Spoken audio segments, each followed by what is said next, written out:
Sebanyak 25 pemuda diamankan dari beberapa titik dalam wilayah hukum Polsek Seberang Ulu 1 dan Polsek Ilir Barat 1 Palembang. Selain puluhan remaja, jajaran Polrestabes Palembang juga menyita berbagai jenis senjata tajam, mulai dari samurai, gergaji, besi, potongan kayu, hingga bom molotov.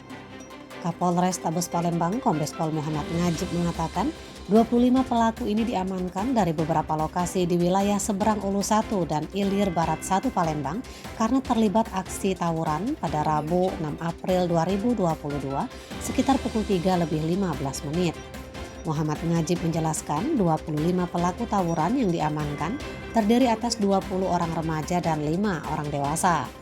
Para remaja ini diamankan saat membangunkan sahur karena diduga dapat memicu aksi tawuran. Kapolres Tabes menghimbau agar para orang tua dapat memantau kegiatan anak-anaknya sebagai upaya mengantisipasi terjadinya aksi tawuran.